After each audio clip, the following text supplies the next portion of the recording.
¡Acción!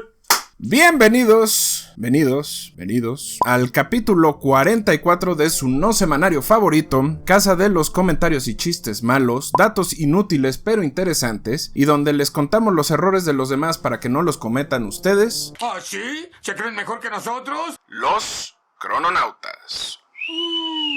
Yo soy Don Nadie, y en nombre del productor Ternera Jr. me complace presentarles un capítulo más que demuestra un principio básico de la historia humana. No importa la edad, el país, el tiempo, todos la cagamos. Pero antes, les recuerdo que este programa es posible gracias a su contribución, ya sea compartiéndonos, hablando de nosotros y recomendando temas, personajes y lo que sea que les interese que investiguemos y que no quieren leer en mi honorable Wikipedia. También pueden patrocinarnos en nuestro patreon.com/en-clasemedieros o en buymeacoffee.com/los crononautas. Igualmente, recuerden que tenemos contenidos hermanos como el martes clase mediero en vivo con mis hermanos Rich y Ternera a las 9 de la noche en YouTube. Y también tenemos Deportes desde el sofá, que nos lleva de la mano al incorruptible y hermoso mundo del deporte. Y si ya se acostumbraron a mi entrada, se las voy a cambiar. Las recomendaciones las dejaremos para otro día. Me lleva la pitufichingada. Porque hoy les quiero hablar de una asociación a la que pueden ayudar. Sí, bueno.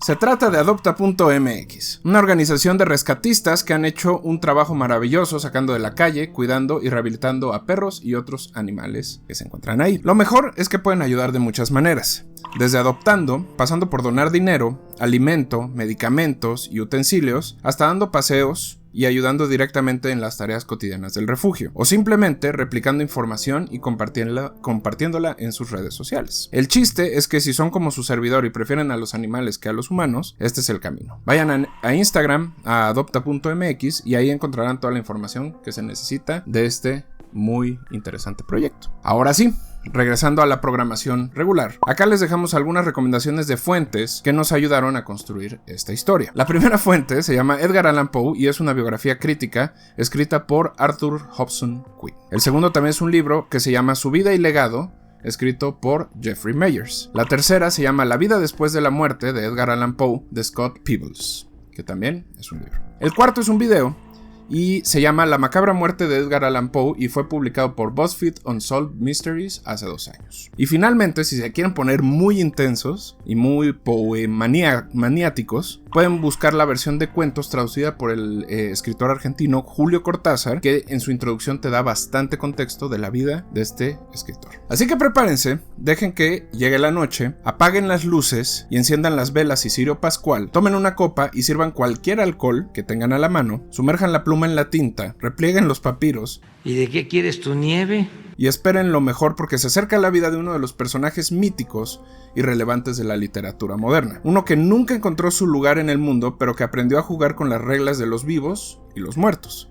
¡Ay, qué miedo! Yo me voy. Uno que no sería apreciado hasta que la literatura le bajó 2 rayas a su esnobismo y lo dejó entrar. Hablamos del Cuervo Mayor, Edgar Allan Poe. Esto es el Crononautas y ¡comenzamos!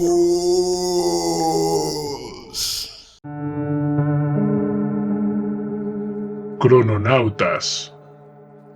Y es que Poe dejó un misterio sin resolver tras su muerte, uno que parecía sacado de una de sus oscuras historias. Could not awaken my heart to joy at the same tone. And all I loved alone. Apura este dulce nepente y olvida a tu ausente Leonora. Y el cuervo dijo: nunca más.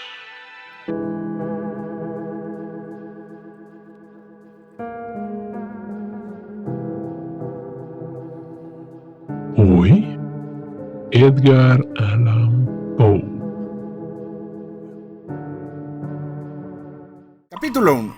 Nacido en el teatro. En estos 44 capítulos de Crononautas, algo que nos ha pasado mucho y que seguro les pasa en sus propias investigaciones, porque asumo que esas 60 personas que nos escuchan regularmente también son ñoños de la investigación. ¡No creo! Al revisar la biografía de una persona, es que nos encontramos casi siempre con dos posturas. Por un lado, hay quienes adoran y engrandecen a las figuras y hay otras que lo ven desde una forma crítica y a veces incluso bastante dura. En el mundo, y ese es el resumen de esta frase, hay gente que le gusta hablar mierda de la gente y hay gente a la que le gusta hablar maravillas. El caso de Edgar Allan Poe no es nada diferente. Depende de la línea que se visite, es relativamente sencillo colocar a sus biógrafos en una u otra casilla. Quienes lo adoran asumen en él un romántico adolorido similar a sus personajes, que nació además en una época que no estaba lista para recibirlo y que es el reflejo de la desesperanza que se vivía en aquellos tiempos y que desembocó en la literatura romántica, especialmente su versión más oscura. Quienes lo odian ven en él a un posible embaucador,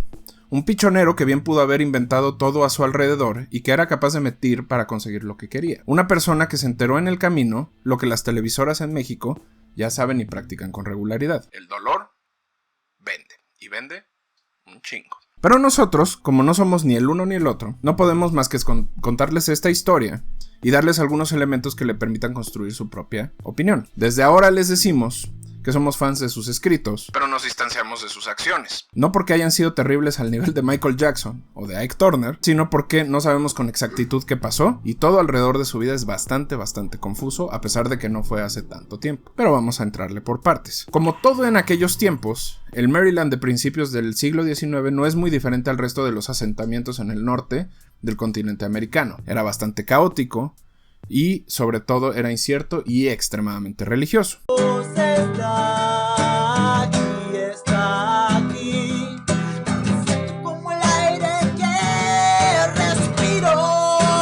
Y yo sé que les cagan las fechas, pero si observan, entre 1776, época de la independencia americana, y 1809, cuando nace Poe, hay solo 33 años.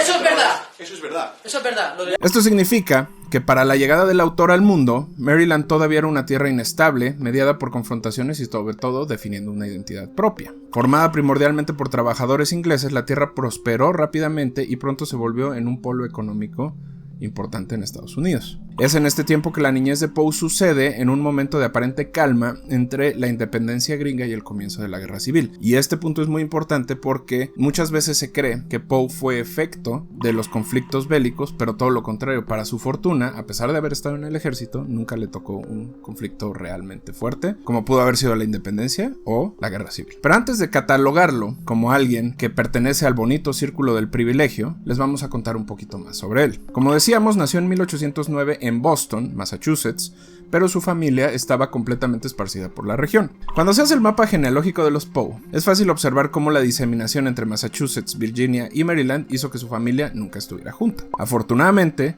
lo que nos interesa de su vida es la vena artística, y esta es muy fácil de construir gracias a la familia de su madre. Es por esto que, aunque no se sabe con certeza, los abuelos maternos de Poe, los Arnold, fueron parte de la tradición que llevó a la abuela a ser cantante y que llevaría a su madre a ser actriz. Al respecto, en la biografía crítica de Poe publicada por Arthur Hobson Quinn, se lee lo siguiente. En abril 15 de 1796, al final del segundo acto de Los Misterios del Castillo, una niña de 9 salió al escenario del Teatro Boston y cantó la célebre canción The Market Lass, o La Muchacha del Mercado. Esto puede ser considerado el debut artístico de su madre, pero también nos revela otra cosa. Entre este momento, cuando tenía 9 años, y el nacimiento de Edgar pasaron solo 13 años. Matemáticas, hijo, con eso alegarás, pero los números no mienten. Peor aún, en este periodo, y entre su muerte, solo pasaron 2 más, o sea 15. Los Arnold, que además estaban divididos entre Inglaterra y Norteamérica, fueron una familia que poco a poco se fue cayendo y disolviendo económicamente,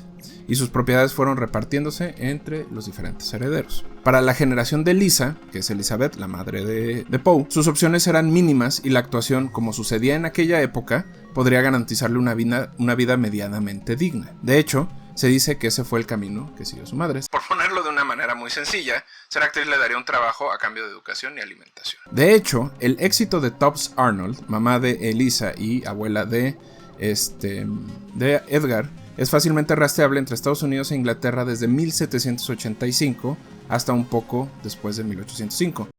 Sí, bueno.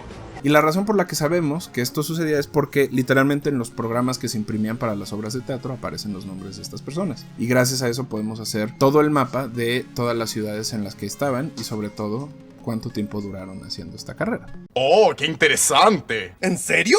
No.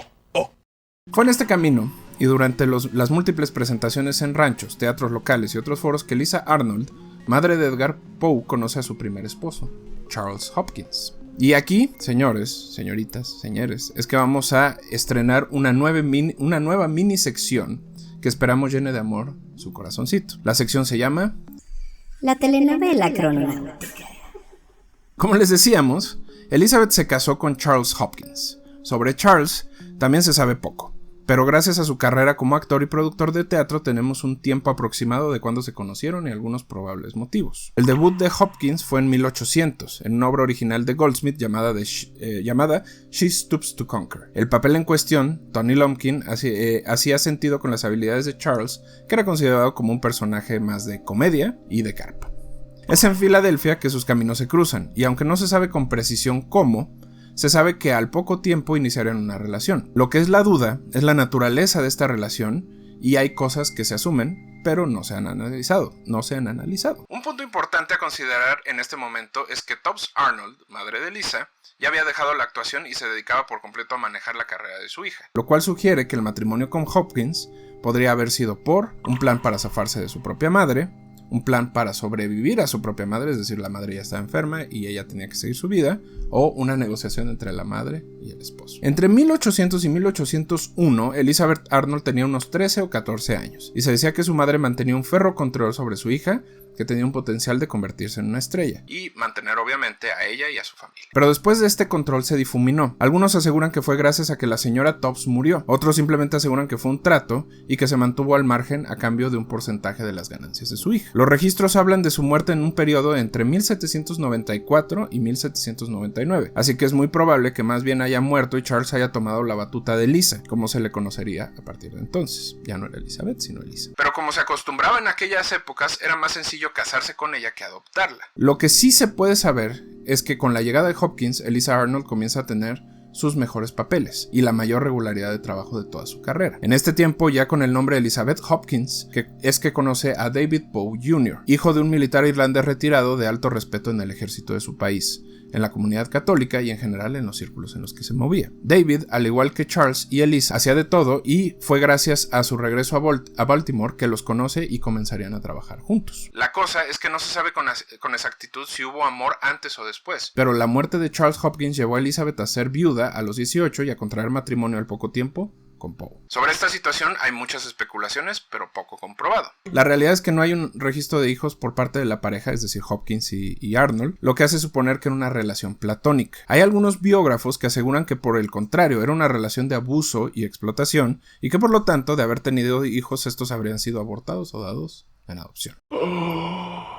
También se dice que Eliza y David tuvieron un romance que sucedió incluso antes de que Charles Hopkins muriera. Esto se sospecha por un bono de matrimonio en donde la pareja asegura estar junta desde 1800. Cuestión que históricamente no se puede asegurar, ya que el primer matrimonio de Eliza fue justo en 1802. Y el primer registro de que se conocieron justo cuando la vio en el Festival de Norfolk en Virginia entre 1803 y 1804. Es decir, no se sabe. Podemos asumir que fue a partir de 1803. El asunto es que ella y David Poe Jr. se casaron al poco tiempo y tuvieron 3 hijos: William Henry, Edgar y Rosalie. Y como saben, y si ya nos han escuchado estas 44 veces, esta no va a ser una historia de amor, porque aquí la única historia de amor que nos gusta contar es la de nuestro estimado productor y los pies bonitos.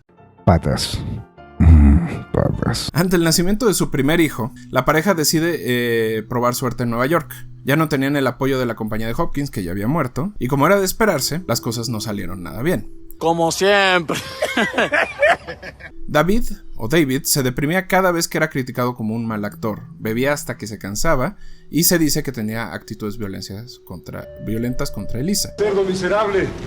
¡Cerdo miserable! Lo cual, de hecho, se puede asegurar como una de las razones por las que se separaron. Por otro lado, Eliza ya no era la joven que atraía las miradas de los espectadores. Y aquí quiero que quede claro un punto. No era la joven, no porque no tuviera la edad, porque en esta época estamos hablando de que estaba entre sus 18 y 28 años, sino porque ya era una señora, ya tenía hijos, entonces eso al público ya no le gustaba. Como ya no captaba el ojo de los espectadores, era una mujer que tenía mucho talento, pero que solo era considerada para roles menores o sustitutos. Era ok, si no llega la actriz, entras tú. Esto llevó a que la pareja se separara, y sobre cuándo sucedió esto y cómo sucedió hay una línea bastante confusa. Algunos biógrafos aseguran que sucedió después del nacimiento de Edgar, ya que se sospecha que Rosalie es de hecho hija de un pintor llamado Thomas Sully, que irónicamente también tuvo una hija de nombre Rosalie, pero que nació 8 años después.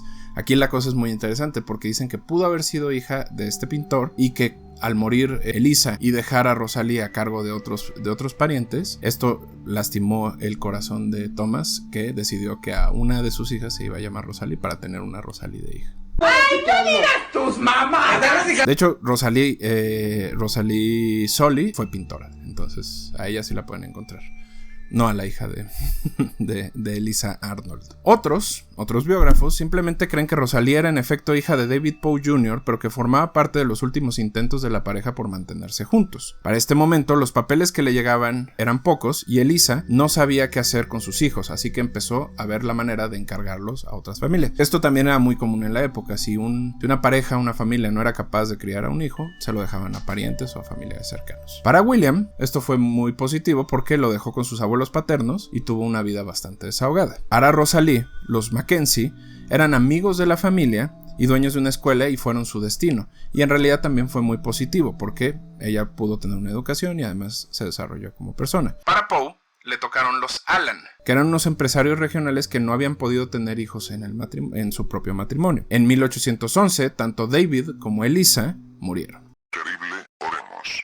Si tuvieras fe como un granito de mostaza. De él se sabe poco y se asume que murió en la pobreza, incluso vagabundeando. Elisa, por el otro lado, murió de tuberculosis y fue enterrada en Richmond, Virginia, sin afirmar que era actriz, porque pues decir que era actriz era prácticamente decir que... Es como decir ahorita que eres político.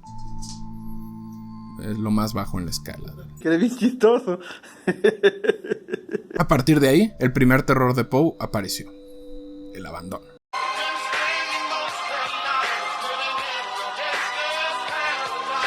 Capítulo 2. Los 20 intentos de Edgar. Edgar Allan Poe era muy pequeño para recordar todo el trajín de su madre, así que podía contar con su padrastro, el empresario John Allan, para que no lo olvidara. La relación entre él y el padrastro y su madrastra es de otra de esas que tienen un chingo de vertientes. Se sabe que John Allan tuvo diversos hijos fuera del matrimonio, haciendo la relación con su esposa Frances muy muy complicada. Míralo, el pillín. Esto llevó a que la adopción de Edgar fuera desproporcionada y muy relevante para la señora Allan, que veía en él la posibilidad de resarcirse dentro de su matrimonio. ¿Por qué decimos que resarcirse? Porque en esa época ese era el rol que tenían las mujeres. Otra vez, no lo decimos nosotros, lo dicen los biógrafos. Incluso, prueba de este intento por hacer más de lo que debía es la sobreprotección en los años jóvenes de Poe, en donde hay quienes aseguran que la devoción lo hizo una persona muy débil e indecisa. Hay otros que aseguran que esta personalidad melancólica y un tanto taciturna o débil en realidad se debe a que su padrastro sentía tantos celos por la atención que recibía de su esposa que buscaba cualquier oportunidad para recordarle de dónde venía y lo que había pasado, como un mal jefe en su trabajo. Es de, agradece que por mí tienes trabajo. Unos más creen que no existía para su padrastro y que esto le rompía el corazón, porque siempre buscaba la aprobación de tratando de copiar las actitudes y personalidades de otros jóvenes de la época y sobre todo tratando de erigirse como el hijo pródigo de la familia. Lo que sí podemos saber es que si en lo emocional le faltó, en lo económico le sobró, por lo menos en aquellas épocas. Poe tuvo el dinero suficiente para ir a la escuela y darle varios intentos a diferentes profesiones, aunque la escritura siempre fue la que se mantuvo constante. Soy un ser privilegiado.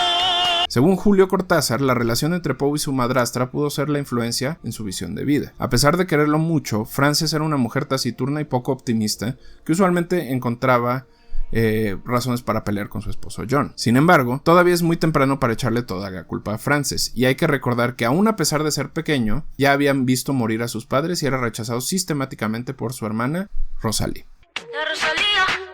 Lo que sí se le puede agradecer es que gracias a ella comienza a desarrollar su pasión por la escritura y la literatura en general, que para un niño de su edad resultaba bastante extraña. Dentro de los círculos sociales, Poe era reconocido como un tipo extraño que pasaba la mayor parte de su tiempo leyendo, escuchando historias de marineros, militares y de otros adultos, mientras que el resto de sus compañeros jugaban y se hacían bromas entre ellos. Igualmente su complexión física lo influyó. Pequeño, con una cabeza grande y ojos sumidos, Poe siempre pareció melancólico y difícil a pesar de no serlo. De hecho, se sabe que en sus épocas universitarias se agarraba a vergazos, pero la forma en la que, digamos, sobrevivía a los vergazos es que decía, madréame, y luego si se cansaba el otro decía, ok, ya me toca a mí.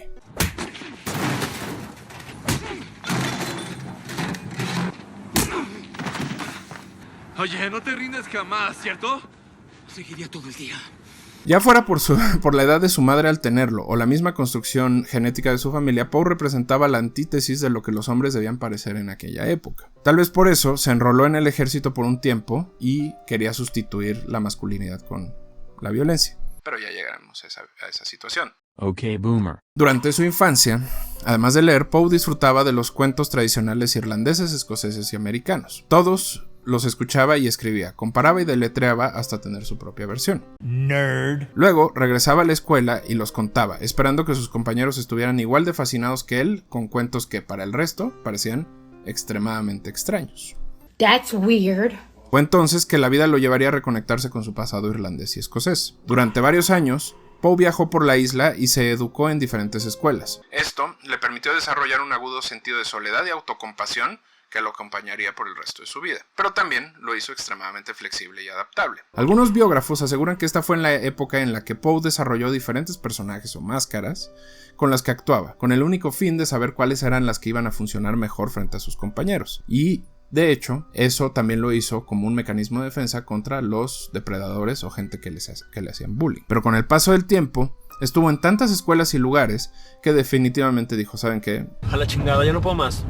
Esto hasta la madre, esto no está funcionando, me están haciendo ver como un pendejo. Y la única versión que quedó de él es la que conocemos hasta ahora. A la chingada, ya no puedo más. En los viajes en barco, en las estancias escolares cortas y en el inminente regreso a Virginia, es que Poe se enamora de los clásicos griegos y europeos de la literatura y decide combinarlos con su pasión más baja. La historia es de miedo, contada por marineros y trabajadores de los navíos. Historias sobre apariciones, monstruos y demonios lo cautivaron y lo llevaron a pensar en su propia versión de ellas, en donde probablemente el asunto que más le interesaban eran las criaturas y quienes las veían y la reacción psicológica que había en esas personas. Podría parecer contradictorio, pero la extrema curiosidad de Poe lo llevaron a ser, según varios de sus biógrafos, uno de los personajes más escépticos de su momento, descartando que todos aquellos sucesos no fueran otra cosa que la misma mente humana jugándole mal a su poseedor. Por eso puede ser que Poe no fuera un creyente de la metafísica, sino de la naturaleza humana. Un protopsicólogo. ¿Qué dijo? Un protopsicólogo y un creyente que era estudioso, curioso y al mismo tiempo bastante creativo. La cosa es que después de varios años en tránsito, Poe y su familia regresan a Virginia, donde John, su padre adoptivo, recibe varios millones y esto les permite tener una vida más holgada. Es ahí donde Poe comienza sus estudios universitarios en letras, pero se enamora del alcohol y las apuestas. Esta es una parte donde los biógrafos coinciden en el fondo, pero no en la forma. Se sabe que Poe dejó sus estudios por no sentirse apoyado económicamente por John Allan. Sin embargo, hay quienes dicen que dicho apoyo sí existió y que en realidad fue la deuda adquirida por Poe en el juego lo que le hizo perder prácticamente todo lo que tenía. También se asegura que a pesar de ser un buen estudiante, Poe se aburría en las clases, que consideraba bastante repetitivas y redundantes con su propia formación europea. Esto, sumado a su actitud frente a los maestros y compañeros, lo hacían parecer petulante, mamón, pero a su vez nadie creía que supiera todo lo que decía. Era este güey nada más nos está blofeando, ¿no? Lo que sería ahorita un consultor de innovación, pero... Al final, termina abandonando la escuela, no sin antes declarar que lo hacía porque no se sentía retado, aunque en el fondo pareciera que era más bien por el temor a seguir cayendo en el espiral en el que iba. Como puede pensarse, la relación con su padre y madre adoptivos se vio extremadamente afectada y es en ese momento que recurre a lo que, en aquellas épocas y todavía hasta mediados del siglo XX, era considerado una de las pocas posibilidades para los jóvenes en aquella época, es el ejército.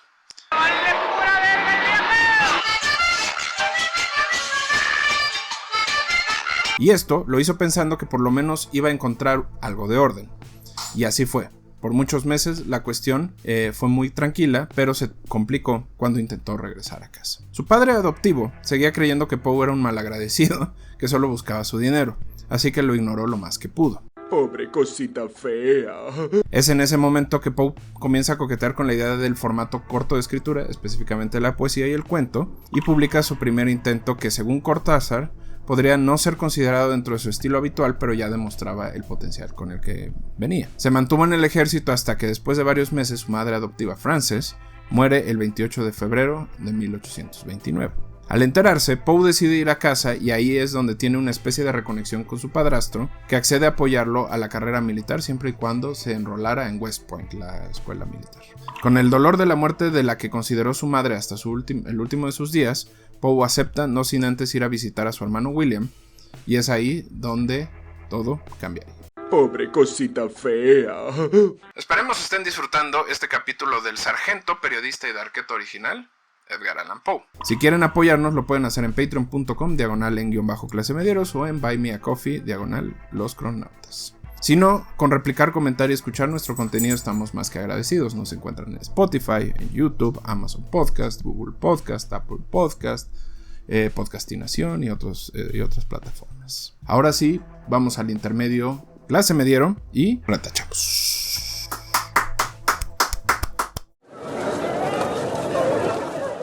Intermedio Clase Mediero.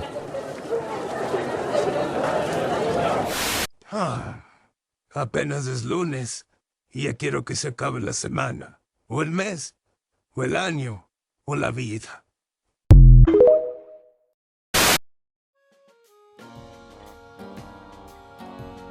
Pero realmente lo que nos ayuda más, gente, es que nos escuchen y nos compartan, ¿no? Tenemos que se suscriban al canal. La meta de llegar a YouTube a 1000 suscriptores, que es algo que nos ha costado muchísimo trabajo. Casi vamos a cumplir 3 años con el canal, 2 años de Crononautas.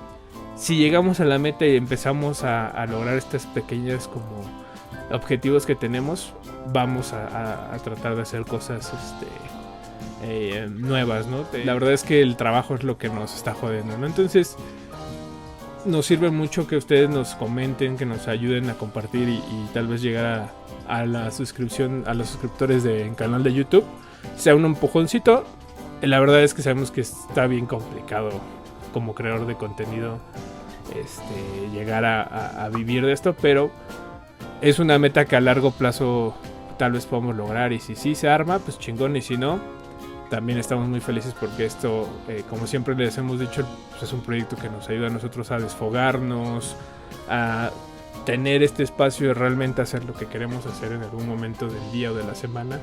Y estamos muy agradecidos con ustedes de que lo compartan con nosotros, ¿no? De que estén aquí comentando, de que de repente también en YouTube nos dejan los comentarios, los insultos que hay en Facebook hacia Don Nadie, entonces, los bot porno que llegan de repente y todo eso nos hace, nos da mucha satisfacción.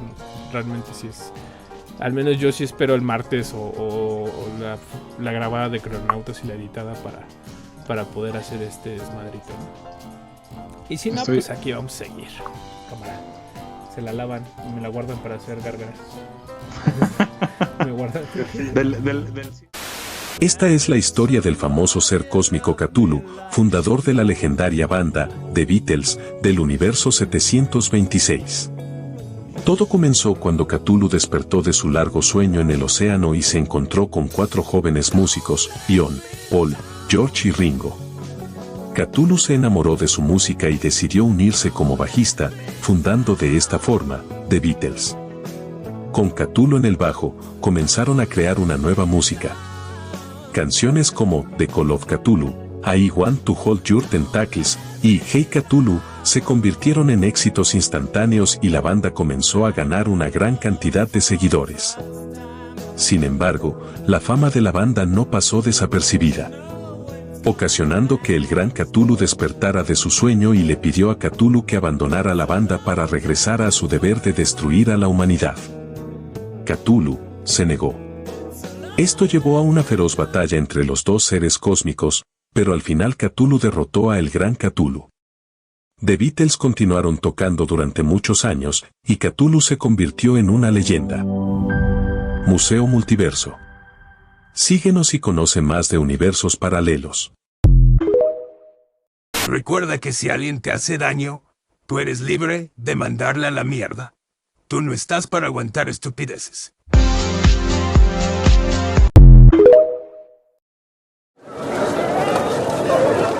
Fin del intermedio.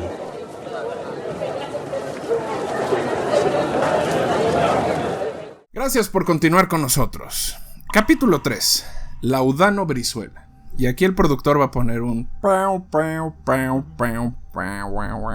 Pero es un chiste que tenía que hacer. Debe ser sabido antes. No, fíjate que no. ¿Cuántas veces uno habla de Laudano y Laureano Brizuela? Su destino era ominoso. Si Poe hubiera seguido con el ejército, probablemente habría vivido la misma cantidad de años que terminó viviendo. La guerra civil en Estados Unidos se acercaba peligrosamente y seguramente él tendría que ser parte de la batalla, cosa que, como sabemos, ni siquiera estaba listo para enfrentar. Sin embargo, al regresar a casa por la muerte de su madrastra, decide visitar a su hermano William Henry, y ahí suceden dos cosas que lo marcarían. La primera cosa que le pasaría fue que se encuentra con su tía Maria Poe, o Mary Poe, que para este entonces ya se había casado y se llamaba Maria Clem. Pero también, al encontrarse con ella, se encontró con la que sería su primera y única esposa, Victoria Eliza Clem. Y si lo están pensando, efectivamente, eran primos.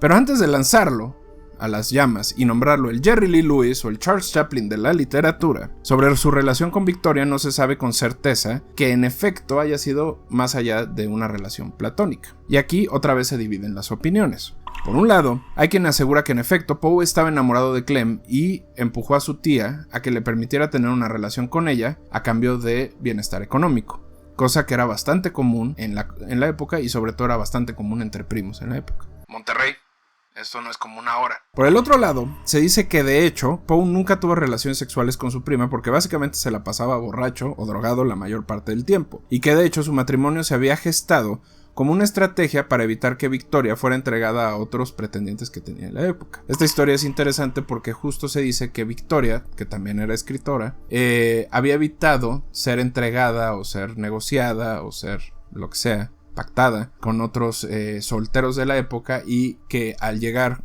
con Poe se hicieron amigos, se hicieron este plan para evitar que ella pasara por ese proceso. La realidad es que es difícil de comprobar y, como veremos después, probablemente un invento, pero la segunda parte de esta historia tiene algo de realidad. Verán, de los más de 10 años que estuvieron casados, ella pasó 5 enferma de tuberculosis, y el resto del tiempo Poe se dedicó a buscar miles de maneras de vivir de la escritura. Es decir, las relaciones entre ellos no eran muy cotidianas. Al final, puede que sea todo lo anterior. Sí negociaron, sí se conocieron, sí se enamoraron, pero también era un pacto y se ayudaban entre ellos. El matrimonio puede que se haya hecho por conveniencia, pero probablemente también terminó con un gran aprecio entre las dos partes. La pareja nunca tuvo hijos y en muchos casos las sospechas y chismes sociales pueden venir de hecho de esta situación, así que podemos afirmar que nada está firmado. Ahora bien, el segundo evento que cambió la vida de Poe fue la muerte de su hermano William Henry, con el que mantuvo contacto durante todos los años de juventud y que para ese entonces se había vuelto su principal promotor y mecenas económico. Se dice que William murió por su alcoholismo, pero ahora se sabe que tanto él como Poe e incluso su hermana Rosalind podrían haber compartido un gen particular con una muy baja capacidad o tolerancia al alcohol, sobre todo de aquella época, que era un alcohol bastante mal hecho. Bueno, no es que el de ahorita está muy bien hecho, pero el de esa época estaba peor. Que podría haberlos hecho, más que alcohólicos, personas que sufrían de envenenamiento cada vez que bebían este alcohol. Hasta 2008, y esto es un dato no cronáutico, pero es un dato muy rápido, dicha condición genética es considerada como parte fundamental de la construcción de las personas asiáticas. Pero a partir de principios de los 2000 se encontró que esto no necesariamente corresponde a una región o a un tipo de raza, sino a un marcador genético que también puede ser encontrado en Europa, especialmente en personas de origen irlandés y escocés. La muerte de William y la inminente separación de su padrastro después de su segundo matrimonio lo llevaron a tomar la decisión de convertirse en escritor. Y aquí quiero que también tomemos un espacio para pensar. Imagínate que te vas a quedar sin dinero y lo que decides es ser escritor. Es como quedarte sin dinero y decidir estudiar sociología o antropología. Entre 1827 y 1829 Poe había escrito 2 libros y se encontraba en la diatriba entre seguir escribiendo y buscar una forma de dinero de eso, o continuar con la carrera militar que ya le habían pagado. Lo interesante de este asunto es que para entonces, dicha tarea era vista como una especie de hobby, la escritura, y podría haber llevado a cabo solo si tenías dinero o estabas asociado con otras tareas. Es decir, le hubiera convenido más ser militar y escritor que una o la otra cosa. Tamerlán y otros poemas fue su primer texto oficial, y luego Aralaf, Tamerlán y otros poemas fue el segundo, que en realidad eran compilados. Es ahí donde empieza a ejercer como periodista e intenta construir una carrera remunerada. Se sabe que de esto ganó poco y que en muchos casos continuó viviendo del apoyo que le enviaba a su padrastro hasta su muerte y el poco dinero que su tía Clem tenía. Privilegiado Con lo poco que ganaba de periodista, más el dinero familiar, se pudo concentrar más o menos en escribir y publicó Poemas, su tercer libro, en donde se pueden encontrar piezas como A Helen, un poema escrito cuando era joven, y La ciudad en el fondo del mar, que es mi personal favorito. Si pueden, vayan a leerlo. Después comenzó a retomar su gusto por el cuento y comenzó a publicar de forma separada historias que había escuchado o imaginado mientras viajaba entre Europa y América. Ahora, aquí vale la pena hacer un punto. Se dice que Poe era periodista porque más que esperar a publicar un compilado de sus obras, además de sus trabajos de nota y crónica, los periódicos publicaban sus cuentos, poemas y ensayos, y le pagaban por eso. Esta forma de publicación era muy común en la época y fue todo un riesgo para el escritor, quien, en lugar de esperar a que todo su trabajo se compilara, se dedicó a salir al mundo y mostrarlo. Recordemos, al final quería vivir de eso y quería hacerse una fama, y lo logró. Sí, tenía una fama reducida en la región. Así que la mayoría de su trabajo se puede ver en distintos periódicos de ese momento, revistas o semanarios, y en publicaciones que salían con cierta regularidad. Esto le permitiría a Poe recibir unos cuantos dólares por publicación antes de que los derechos de autor fueran algo importante y pudiera recibir regularmente dinero de esto. Las críticas o la percepción del trabajo de Poe en esa época fueron bastante mixtas. Hubo quien pensaba que era un improvisado, mientras otros comenzaban a verlo como un aire fresco en una literatura que en aquella época estaba invadida por las figuras de guerra, nacionalismos y en general relatos de la vida militar y política. Su único periodo de producción y el más alto, mostró sus dos venas, el romanticismo oscuro y la fantasía, no su venosa, nada más las dos venas.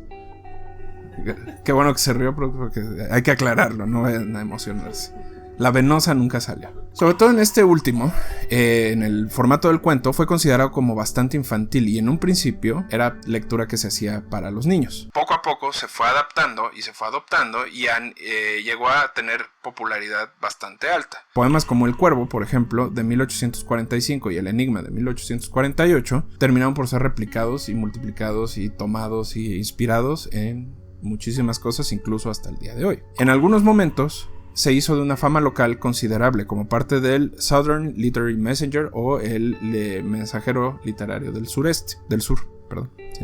Logró darse a conocer y la gente empezó a leerlo regularmente, lo cual hizo que la publicación de esta revista o de este Messenger saliera y produjera mayor tiraje. Luego se convirtió en el editor de jefe del Burton's General Gentleman Magazine, que sería como un GQ de actualmente, una revista para caballeros, sin encueradas, o no sé si había encueradas, hay que investigarlo, y hizo diferentes compilados de sus escritos. Aunque la cosa no iba bien, su producción era bastante alta y esto le permitió hacerse un nombre que lo llevaron a querer crear su propio semanario. El semanario originalmente que se iba a llamar The Pen, como Pensilvania, pero también como pluma, y como pen en español, o como pene, que es pasta en italiano, y que después se llamó The Stylus o Stylus. Y aquí dirán, pues ya se está poniendo bien la cosa, no hay pedo, voy a tomar un momento para prepararme un té. No lo hagan. Siempre sales con tus mamadas. Porque como ya saben, es que aquí no estamos para alegrarles la tarde. Y cuando se junta frío con mojado, las cosas eventualmente van a salir mal. Ok, boomer. Y es justo por estos tiempos que Virginia, su esposa de 13 años, y lo estoy repitiendo para que se acuerden, comienza a caer enferma. Como les contábamos, esto no fue un proceso rápido, por el contrario, tomó cerca de 5 años en consumarse. La necesidad monetaria, así como la aparente falta de oportunidades, llevan a Poe a buscar inversores para la revista Stylus, pero estos aparecían de manera esporádica y prácticamente obligada, es decir, eran sus amigos o familiares. Lo cual no quiere decir que no agradezcamos a nuestros amigos y familiares que nos ayudan. Saludos a todos. De aquí en adelante, Poe no sería el mismo. Stylus murió más o menos al mismo tiempo que Virginia, después de varios años de batalla y de intentos por salir adelante. Es donde se habla que Poe cae en su alcoholismo más fuerte y aunque siempre bebió con regularidad, también se sospechaba que consumía drogas muy características de la época como el laudano. Pero tal vez lo que lo hizo levantar los focos rojos es las cartas que envió a todas las personas en las que confiaba. En ellas generalmente se refiere a su situación como acabada, pero otra vez la gente que lo conoció dice que en persona era completamente diferente. Así que piénsenlo como una división otra vez entre biógrafos. Hay algunos biógrafos que consideran que esta etapa de Poe fue parte de su proceso por convencer a los demás de que invirtieran en la revista y que le invirtieran en su vida como escritor. Otros creen que genuinamente pasaba por los altibajos emocionales y que parte tenía que ver con un caso de depresión crónica que lo aquejaba desde niño. Las pruebas, o lo que les podemos ofrecer para tomar su decisión, es que a pesar de tener relaciones posteriores a Virginia e incluso estar comprometido, Poe nunca expresó amor por dichas mujeres como el que expresó por su difunta esposa. La otra prueba fue un supuesto intento de suicidio. Poe fue acusado de intentarse matar un poco antes de su verdadera muerte. El evento está lleno de inconsistencias incluso para considerarse como un intento. Verán, lo que sucedió fue que Poe consumió una cantidad de laudano suficiente para una sobredosis. Afortunadamente fue encontrado y atendido y la crisis fue resuelta, pero como veremos en el siguiente capítulo, Poe y sus familiares sufrían de una intolerancia general a ciertas sustancias y este suicidio pudo bien ser un accidente, o sea, sí le gustaba el trago y el desmadre, pero probablemente nomás se pasó de cucharas. De todas formas, fue una alerta para quienes lo rodeaban, que comenzaban a reconocer en él una actitud taciturna y bastante poco saludable. Los motivos: hay quienes creen que fue la muerte de Virginia, aunque en realidad se dice que fue el fracaso de Stylus y el tener que volver a la vida laboral lo que lo terminó por deprimir. Y aquí los dos somos testigos de esa depresión, así que nos vamos a ir por esa segunda. Algo que pudo haber sido también un problema fueron las críticas de aquella época hacia su contenido y que ya lo tenían hasta la madre. A pesar de esto, Poe comenzó a tratar de reconectar y tener una vida normal. Como decíamos, volvió al periodismo e incluso intentó volver a casarse. Pero la vida le tenía una sorpresa porque era Edgar Allan Poe y no lo iban a dejar tranquilo. Capítulo 4. El misterio que él pudo haber escrito. Casi como una broma de su parte, Poe muere el 7 de octubre de 1949 a los 40 años, después de haber desaparecido del mapa casi por 5 días. Hay quienes dicen que desapareció después de que su prometida de aquella época, su primer amor, descubrió que tenía relaciones con otra mujer y lo confrontó para cancelar el matrimonio. Míralo, el pellín.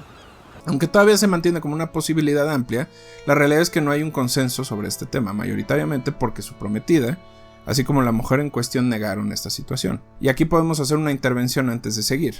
Se sabía que Poe era dramático en la escritura, pero muy pragmático en la vida real. Es por esto que siempre mostró diversidad en todo lo que hacía. Esto implicaría que la posibilidad de que Poe fuera infiel a su prometida choca con la mayoría de las descripciones de la época, que lo ponen como un personaje mayormente introvertido y usualmente absorto en sus pensamientos. O asexual. Hay una alta probabilidad de que Poe nunca haya desarrollado un gusto específico por él. Así que podemos asumir que si bien el chisme existía y que pudo afectarle, la realidad es que podría no ser cierto, y la relación con esa persona formaba más parte de su círculo cercano y de la necesidad de mantener alguna certeza sobre su vida. Incluso es un tanto más posible que aún extrañara a Virginia y su muerte por tuberculosis fuera al mismo tiempo una tragedia y una culpa que él cargaba, sumada a varios fracasos literarios que hemos ido platicando. Y la parte de la culpa es por no haberle podido dar la asistencia médica que la curara, pero la tuberculosis en aquella época pues era bastante complicada. Pero antes de eso, la línea del tiempo de su muerte está llena de hoyos y diferentes referencias. Lo que se sabe a ciencia cierta es que después de 4 días desaparecido, sin comunicarse con absolutamente nadie, aparece en la calle vestido con harapo y prácticamente sin conocimiento. Lo encuentra Josh W. Walker a las afueras del Salón del Artillero, que era un bar en la región, y lo lleva al Hospital Universitario de Washington. Ahí lo internan en el pabellón de personas intoxicadas y adictas, donde pasaría sus últimos días. Walker lo describe o decide comunicarle a Snodgrass, un médico amigo de Poe, y le dice lo siguiente: estimado señor, hay un caballero que se hace llamar Edgar Allan Poe, que aparenta estar muy angustiado. Dice ser conocido de usted y le aseguro requiere de su ayuda. Snodgrass lo interna en el hospital de la Universidad de Washington, como les habíamos dicho, y aquí es tratado por el doctor John Joseph Moran, que ha sido cuestionado en la forma en la que trató a Poe. De entrada, lo trató como un adicto, lo cual, como veremos en las teorías, podría no ser del todo cierto. Prácticamente aprisionado, Moran fue el último en verlo con vida y con el último con el que platicó y convivió. Las visitas estuvieron prohibidas y quienes estuvieron presentes en esos últimos días de la vida de Poe afirman que no habrían servido de nada, ya que Poe se encontraba completamente fuera de sí. Después de algunos días pronunció sus últimas palabras, que incluso ahora pueden considerarse como en parte verdad, porque otra vez el único que lo vio fue Moran, y pues Moran no sabemos exactamente si se inventó toda esta mamada o en realidad sí fue cierto. Pero lo que dice Moran que dijo fue: los cielos arqueados me rodean, y Dios tiene un decreto escrito legiblemente sobre las frentes de todos los seres humanos creados, y los demonios se encarnan. Su meta será embravecer las olas de blanca desesperación. Al morir, su cuerpo fue primero enterrado en una tumba sin lápida para ser recuperado años después, en donde se le asignó un espacio más digno e incluso tiene un monumento. Pero ahora sí, prepárense, porque la cosa no termina ahí. Algo que tienen que saber de una vez es que no hubo una necropsia después de su muerte. Mucho de lo que se sabe ahora corresponde a las narraciones de personajes que estuvieron en la época, análisis hechos posteriormente a los supuestos restos y algunos registros. Y este es el primer punto. Entre la primera enterrada y la segunda enterrada, se asume que los huesos de Edgar Allan Poe pudieron haber sido robados varias veces y que incluso la persona que estaba ahí no necesariamente era él. Se hicieron a principios del siglo XXI estudios para asegurar que el material genético en aquellos huesos sí fuera en específico el que corresponde a la familia Poe, y se confirmó que así era, pero por mucho tiempo se creyó que probablemente esos no eran los huesos, por eso no se hicieron tantas pruebas en esos huesos. Otra cosa que es muy interesante es que el acta de función sigue siendo buscado, o sea, no hay un acta de función. Hay algunos investigadores que afirman que tienen una versión, pero bajo un seudónimo, o sea, que le pusieron un nombre así como Juan Pérez, y que como varios miembros de la familia Clem se dieron cuenta que saber lo que le había pasado podría ser un escándalo, decidieron desaparecerlo. De hecho, esta es la respuesta más común, y es que una vez muerto se entrega el certificado a María, su tía, y ella lo quemó tan rápido como lo tuvo en las manos. Lo más probable, y esta es la respuesta más aceptada, es que Morán, que ya era bastante mayor para aquella época, delegó el trabajo y simplemente no lo sucedió. Es como dijo, bueno, pues que lo hagan los internos. Y los internos nunca lo hicieron. De hecho, al hablar del caso, las inconsistencias y errores fueron muy regulares, propio de una persona de esa edad que tenía 65 años cuando atendió a Poe. Pero además súmenle que eran 65 años en 1840 y tantos, con el nivel de vida y de alimentación y de alcohol que había en esa época. Pero bueno, el asunto es que si queremos saber de qué murió, hay varias teorías y aquí les vamos a contar todas. Teorías de la conspiración.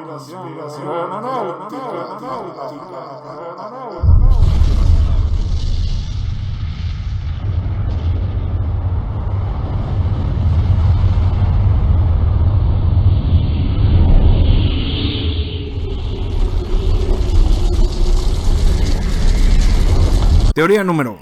Depresión, alcoholismo y mala suerte. El tridente, que se ha llevado a varios de nuestros personajes más queridos en Crononautas, es también una posibilidad bastante fuerte en este caso. La batalla de Poe contra el alcohol no solo era porque le encantaba, sino también porque pudo haber tenido esta resistencia genética de la que platicábamos, y que con un par de bebidas el nivel de intoxicación pudo haber sido tan alto que eventualmente terminó destruyéndole órganos internos. A esto hay que sumarle que en aquella época había enfermedades que entraban al cuerpo y no se demostraban, pero que sí dañaban el cuerpo como tal, ¿no? Incluso la tuberculosis y otro tipo de el cólera y otro tipo de enfermedades que pudieron haber padecido se recuperaban, pero te dejaban medio chingado, y entonces cuando bebías alcohol valías madres, ¿no? Algunos bichos y cosas que lo pudieron haber dejado mermado pudieron haber sido el culpable, pero se asegura que si fue el alcoholismo, no fue la adicción al alcohol como tal, sino su consumo regular y el efecto que tenía en un cuerpo que no estaba listo para recibir el alcohol. Y si quieren saber el mejor ejemplo de esto, es un prejuicio de raza, pero cuando vemos a personas asiáticas que tienen la cara completamente roja, es porque probablemente tienen una intolerancia al alcohol y tienden a desarrollar un envenenamiento mayor para esto. Teoría número 2. Mala pinche suerte. Estar en el lugar incorrecto en el momento incorrecto. Resulta que en aquella época Edgar Allan Poe decide desaparecerse para tomar un tiempo y se asegura que en alguna de sus visitas a los bares es cooptado por un grupo que se llamaba los compradores o los cooptadores o los recolectores de voto, que básicamente lo que hacían era que embriagaban a la persona lo suficiente para que esa persona votara 6 o 7 veces por el mismo candidato sin quejarse. Pero lo más chistoso es que lo que hacían era, te llevaban y decían, aquí está el señor Poe para votar la primera vez, ¿no? Luego, aquí está el señor Alan para votar, pero le rasuraban el bigote. Luego, aquí está el señor Edgar para votar y le rapaban la cabeza. Y le cambiaban la ropa para que los funcionarios de casilla no se dieran cuenta que era la misma persona. Obviamente todo el mundo sabía que era la misma persona. Obvio, obis. Pero lo importante es que esta persona tenía que estar lo suficientemente estupidizada para que no reaccionara. Y se dice que en este afán de que votara, lo envenenaron. Y esa es la razón por la que lo encuentran tan jodido en la calle, afuera del artillero, y es la razón por la que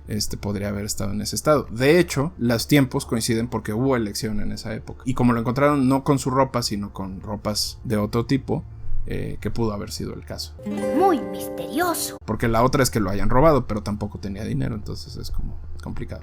Y acuérdense que en esa época no había H&M, entonces tener ropa, tu traje era tu traje, y era el que te habían hecho a ti y era el que todo el mundo conocía, entonces tampoco valía la pena que te robaran el traje porque nadie le iba a quedar ese traje más que a ti. Teoría 3. El complot en su contra. Se habla de que sus tiempos de editor y periodista había pisado bastantes pies, sobre todo de aquellos puritanos de la época que buscaban eliminar el alcohol y el laudano y que veían en personajes como él una invitación al consumo de este. De hecho, 2 días después de su muerte, se apareció un personaje de nombre Ludwig que publicó una esquela diciendo que Poe era, entre otras cosas, una estrella brillante pero errática, y que de hecho era por culpa del alcohol que había muerto. Meses después nos enteramos que en realidad la persona era Rufus Wilmot, que eventualmente se convirtió en la albacea de todo su trabajo y el primer beneficiado de su fama póstuma. Pero este Wilmot estaba asociado con uno de los promotores del consumo responsable, bueno, no del consumo responsable, del no consumo de alcohol de la época, y que probablemente los dos decidieron deshacerse de Poe para empujar uno su carrera como promotor literario y el otro su carrera como evasor del alcohol. Teoría número 4. El suicidio. Otra vez. Como ya dijimos, es muy probable que en su último intento de arreglar su ánimo decayera y decidiera de una buena vez, como muchos de nosotros deseamos, volverse vagabundo. La cosa es que es considerado suicidio porque definitivamente Edgar Allan Poe, su cuerpo y su cabeza no estaban listas para ser vagabundo. Toda la vida había vivido en privilegio, incluso en los peores momentos de su vida. Salir a la calle y vivir en el frío, beber alcohol y en general no comer absolutamente nada pudo haber sido una de las razones por las que delirante llegó a este lugar y hubiera muerto. Es decir, lo intentó, pero no le salió muy bien.